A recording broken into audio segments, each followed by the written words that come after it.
ನಡಿ ಈಗ ಶುರು ಮಾಡೋಣ. ಕೇಸರಿಯಿಂದ ಮನೋಲ್ಲಾಸ ಮನಸ್ಸು ಮತ್ತೇರಿ ಕುಣಿದಾಡಿದೆ ನೋಡು, ಮನಸ್ಸು ಮತ್ತೇರಿ ಕುಣಿದಾಡಿದೆ ನೋಡು. ಕ್ಷಣ ಕ್ಷಣವೂ ಆಚರಿಸಿ ಕೇಸರಿ ಹಬ್ಬ. ವಿಮಲ್ ಬಾಯಲ್ಲಿ ಹೇಳಿ ಕೇಸರಿ. ಇಂಡಿ ಒಕ್ಕೂಟದಿಂದಲೂ ಕೂಡ ಇವತ್ತು ಮಹತ್ವದ ಸಭೆ ಇದೆ. ಸಹಜವಾಗಿ ಸರ್ಕಾರ ರಚನೆಗೆ ಅವರು ಕೂಡ ಕಸರತ್ತು ಮಾಡುವ ಸಾಧ್ಯತೆಗಳು. ಆ ನಿಟ್ಟಿನಲ್ಲಿ ಇವತ್ತು ಮಹತ್ವದ ಸಭೆ. ಎಐಸಿಸಿ ಅಧ್ಯಕ್ಷ ಮಲ್ಲಿಕಾರ್ಜುನ ಖರ್ಗೆ ಅವರ ನಿವಾಸದಲ್ಲೇ ಈ ಮಹತ್ವದ ಮೀಟಿಂಗ್ ಆಗುತ್ತೆ. ಇಂಡಿ ಒಕ್ಕೂಟದಲ್ಲೂ ಕೂಡ ಚಿಗುರೊಡೆದಿದೆ ಆಸೆ ಸರ್ಕಾರ ರಚನೆ ಮಾಡಬೇಕು ಅಂತ.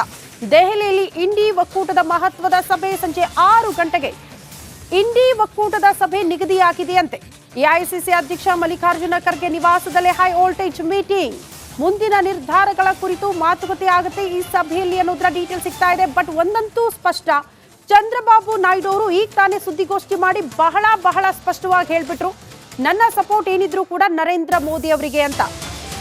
NDA ಕೂಟಕ್ಕೆ ನನ್ನ ಸಪೋರ್ಟ್ ಇದ್ದೇ ಇರುತ್ತೆ ಅನ್ನುವಂತಹ ವಿಚಾರವನ್ನ ಪ್ರಸ್ತಾಪ ಮಾಡಿದ್ರು. ಹಾಗಾಗಿ ಈಗ ಇಂಡಿ ಒಕ್ಕೂಟದ ನಡೆ ಏನು? ನಿತೀಶ್ ಕುಮಾರ್ ಅವರ ಬೆಂಬಲ ಕೇಳಬೇಕು ಅನ್ನೋ ನಿಟ್ಟಿನಲ್ಲೇ ಕಸರತ್ತುಗಳು ಆಗ್ತಾ ಇದೆ ಅಂತೆ ಕಾಂಗ್ರೆಸ್ ಪಾಳೆಯದಲ್ಲಿ. ಬಟ್ ಅದು ಕೂಡ ವರ್ಕೌಟ್ ಆಗುತ್ತಾ ಗೊತ್ತಿಲ್ಲ. ಒಟ್ನಲ್ಲಿ ಹೈ ವೋಲ್ಟೇಜ್ ಮೀಟಿಂಗ್ ಎಐಸಿಸಿ ಅಧ್ಯಕ್ಷ ಮಲ್ಲಿಕಾರ್ಜುನ ಖರ್ಗೆ ಅವರ ನಿವಾಸದಲ್ಲಿ ಸಂಜೆ 6 ಗಂಟೆಗೆ ನಿಗದಿಯಾಗಿದೆ.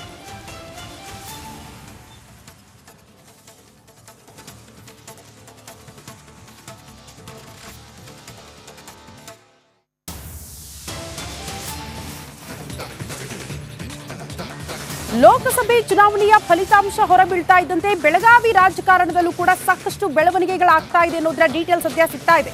ಸತೀಶ್ ಜಾರಕಿಹೊಳಿ ಅಲ್ಲಿರುವಂತಹ ಒಂದಷ್ಟು ಬೆಳವಣಿಗೆಗೆ ಸಂಬಂಧಪಟ್ಟಂತೆ ಅಸಮಾಧಾನ ವ್ಯಕ್ತಪಡಿಸಿದ್ದಾರೆ. ಪಾರ್ಲಿಮೆಂಟ್ ಫೈಟ್ ಬೆನ್ನಲ್ಲೇ ಒಳಬೇಗುದಿ. ಪರೋಕ್ಷವಾಗಿ ಸವದಿ ವಿರುದ್ಧ ಸತೀಶ್ ಕಿಡಿಕಾರಿದ್ದಾರೆ. ಅಥಣಿ ಕ್ಷೇತ್ರದಲ್ಲಿ ಕಡಿಮೆ ಲೀಡ್ ಸಿಕ್ಕಿದ್ದಕ್ಕೆ ಅಸಮಾಧಾನಗೊಂಡಿದ್ದಾರಂತೆ. ನಮ್ಮವರೇ ನಮಗೆ ಮೋಸ ಮಾಡಿದ್ರು ಅಂತ ಸತೀಶ್ ಜಾರಕಿಹೊಳಿ ಹೇಳ್ಕೊಂಡಿದ್ದಾರೆ. ಅಥಣಿಯಲ್ಲಿ ಬಿಜೆಪಿಯಿಂದ ಬಂದವರು ಮೋಸ ಮಾಡಿದ್ದಾರೆ. ಮೊದಲೇ ಅವರು ಮೈಂಡ್ ಸೆಟ್ ಮಾಡಿಕೊಂಡಿದ್ರು. ಕಾಂಗ್ರೆಸ್ ಕಾರ್ಯಕರ್ತರು ನಮ್ಮ ಪರವಾಗಿ ಇದ್ರು. ಅಡ್ಡಗೋಡೆ ಮೇಲೆ ದೀಪವಿಟ್ಟಂತೆ ಮಾತನಾಡಿದ್ದಾರೆ ಸಚಿವ ಸತೀಶ್ ಜಾರಕಿಹೊಳಿ. ಅವರ ಪುತ್ರಿಯ ಗೆಲುವಾಗಿದೆ. ಅಥಣಿಯಲ್ಲಿ ಆಗಿದೆ ಒಂದೇ, ನಮ್ದು ಆಗಿರೋದು ಅಥಣಿಯಲ್ಲಿ ಒಂದೇ. ಅಲ್ಲಿ ಹೊಸದಾಗಿ ಬಂದಂಥ ಬಿಜೆಪಿ ಕಾರ್ಯಕರ್ತರು ಮೊನ್ನೆ ವಿಧಾನಸಭಾ ಚುನಾವಣೆ ಬಂದಂಥ ಉದ್ದೇಶಪೂರ್ವಕವಾಗಿ ಅವರು ನಮಗೆ ಮಾಡಬಾರ್ದು ಅನ್ನೋ ದೃಷ್ಟಿ ಮುಂಚೆನೇ ಅವರು ಮೈಂಡ್ ಸೆಟ್ ಮಾಡಿದ್ರು. ಅವರು ಅದು ನಮ್ಗೆ ಗೊತ್ತಿತ್ತು. ಯಾಕಂದ್ರೆ ನಾನು ಕೂಡ ಅಲ್ಲಿ ಭಾಳ ಹತ್ತಿರದಿಂದ ನೋಡಿದಾಗ ಅವರ ವರ್ತನೆ ವಿಭಿನ್ನವಾಗಿತ್ತು. ಅಂದರೆ ನಮಗೂ ಪೂರ್ಣ ಪ್ರಮಾಣದ ಸಪೋರ್ಟ್ ಮಾಡೋದು ಅನ್ನೋದು ಅವ್ರು ಮೈಂಡ್ ಸೆಟ್ ಮಾಡಿಬಿಟ್ಟಿದ್ರು. ಅವರು ಯಾರು ಕೂಡ ನಮ್ಮ ಹಳೆ ಕಾಂಗ್ರೆಸ್ಕರು ಏನಿದ್ರು ಅಥಣಿಯಲ್ಲಿ ಅವರು ಮನಸ್ಪೂರ್ವಕವಾಗಿ ಮಾಡಿದ್ದಾರೆ. ಹೀಗಾಗಿ ಅಂಥದ್ದೊಂದು 7,000 ಮೈನಸ್ ಆಗಿದೆ ಅಷ್ಟೇ. ಅವ್ರು ನಮ್ಮ ಲೀಡ್ಗೆ ಏನದೇನು ಬಾಧಕ ಆಗಿಲ್ಲ. ಇನ್ನೂ 5 ವರ್ಷ ಇದೆ. ಈಗ ಹೇಳ್ತೀನಿ 2 ಲಕ್ಷ ಇದೇ ಸಾರಿ ನಾವು 2 ಲಕ್ಷ ಗೆಲ್ಲಬೇಕಾಯಿತು. ನಮ್ಮವ್ರಿಗೆ ಮೋಸ ಮಾಡಿದ್ರು. ಮಹೇಶ್ ತಮ್ಮಣ್ಣವರು ಅವರ ಸಂಬಂಧಿಕರಿಗೆ ಕಲ್ಲೊಳಕರಿಗೆ ಸಪೋರ್ಟ್ ಮಾಡಿದ್ರು.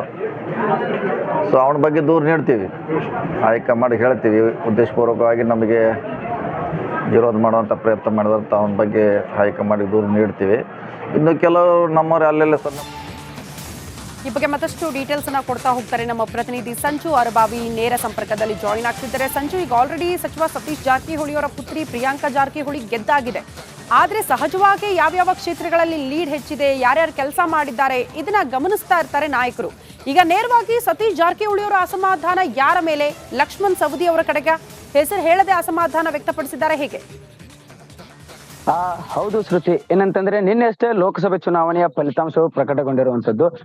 ಚಿಕ್ಕೋಡಿ ಲೋಕಸಭೆ ಏನಿದೆ, ಈ ಒಂದು ಲೋಕಸಭೆ ಹೈ ವೋಲ್ಟೇಜ್ ಕ್ಷೇತ್ರವಾಗಿ ಪರಿಣಮಿಸಿತ್ತು. ಹೀಗಾಗಿ ಒಂದ್ ಕಡೆ ಜೊಲ್ಲೆ ಅವರು ಸ್ಪರ್ಧಿಸಿದ್ರೆ, ಇನ್ನೊಂದ್ ಕಡೆ ಜಾರಕಿಹೊಳಿ ಕುಟುಂಬದ ಕುಡಿ ಅಂತ ಪ್ರಿಯಾಂಕಾ ಜಾರಕಿಹೊಳಿ ಸ್ಪರ್ಧೆ ಮಾಡಿದ್ರು. ಇದು ಒಂದು ಹೈ ವೋಲ್ಟೇಜ್ ಕ್ಷೇತ್ರವಾಗಿ ಪರಿಣಮಿಸಿತ್ತು. ಈ ಹಿನ್ನೆಲೆಯಲ್ಲಿ ಸುಮಾರು 90,000 ಮತಗಳ ಅಂತರದಿಂದನೂ ಸಹ ಪ್ರಿಯಾಂಕಾ ಜಾರಕಿಹೊಳಿ ಅವರು ಗೆದ್ದು ಬರ್ತಾರೆ. ಆದ್ರೆ 8 ವಿಧಾನಸಭಾ ಕ್ಷೇತ್ರಗಳನ್ನ ಹೊಂದಿರುತ್ತೆ ಚಿಕ್ಕೋಡಿ ಲೋಕಸಭಾ ಕ್ಷೇತ್ರ. ಇದರಲ್ಲಿ ಹುಕ್ಕೇರಿ ಹಾಗೂ ಅಥಣಿಯಲ್ಲಿ ಕಾಂಗ್ರೆಸ್ಗೆ ಲೀಡ್ ಬಂದಿರುವಂತದ್ದು. ಹುಕ್ಕೇರಿಯಲ್ಲಿ ಬಿಜೆಪಿಯ ಶಾಸಕರು ಇರೋದ್ರಿಂದ ಅಲ್ಲಿ ಬಿಜೆಪಿಗೆ ಲೀಡ್ ಬಂದಿರೋದು ಯಾವುದೇ ರೀತಿಯಾದಂತಹ ಏನು ಅನುಮಾನಕ್ಕೆ ಇದಾಗಿಲ್ಲ. ಆದ್ರೆ ಅಥಣಿಯಲ್ಲಿ ಈ ಹಿಂದೆ ಸುಮಾರು 70,000ಕ್ಕಿಂತ ಅಧಿಕ ಮತಗಳನ್ನ ಪಡೆದಿರ್ತಾರೆ ಲಕ್ಷ್ಮಣ ಸವದಿ ಅವರು MLA ಎಲೆಕ್ಷನ್ ಸಂದರ್ಭದಲ್ಲಿ. ಆದ್ರೆ MP ಎಲೆಕ್ಷನ್ ನಲ್ಲಿ ಬಿಜೆಪಿಗೆ ಲೀಡ್ ಆಗಿರೋದ್ರಿಂದ ಸತೀಶ್ ಜಾರಕಿಹೊಳಿ ಅವರು ಒಂದು ಕಿಡಿಕಾರಿದ್ದಾರೆ ಅಂತಾನೆ ಹೇಳ್ಬೋದು. ಅಂತಂದ್ರೆ ಈ ಎಲೆಕ್ಷನ್ ನಲ್ಲಿ ನಮ್ಮವರೇ ನಮಗೆ ಮೋಸ ಮಾಡಿದ್ದಾರೆ. ಈ ಹಿಂದೆ ಬಿಜೆಪಿಯಲ್ಲಿ ಇರ್ತಕ್ಕಂತಹ ಕೆಲವೊಂದಿಷ್ಟು ಕಾರ್ಯಕರ್ತರಾಗಿರ್ಬೋದು, ನಾಯಕರಾಗಿರ್ಬೋದು, ಅವರಿಂದ ನಮಗೆ ಈ ಒಂದು ಚುನಾವಣೆಯಲ್ಲಿ ಕಡಿಮೆ ಲೀಡ್ಗಳ ಬಂದಿದೆ. ಇಲ್ಲ ಅಂತಂದ್ರೆ ನಾವು ಸುಮಾರು 2 ಲಕ್ಷಕ್ಕಿಂತನೂ ಅಧಿಕ ಮತಗಳ ಲೀಡ್ ನಲ್ಲಿ ನಾವಿರ್ತೀವಿ ಅಂತ ಒಂದು ಮಾತನ್ನ ಹೇಳಿರುವಂತದ್ದು.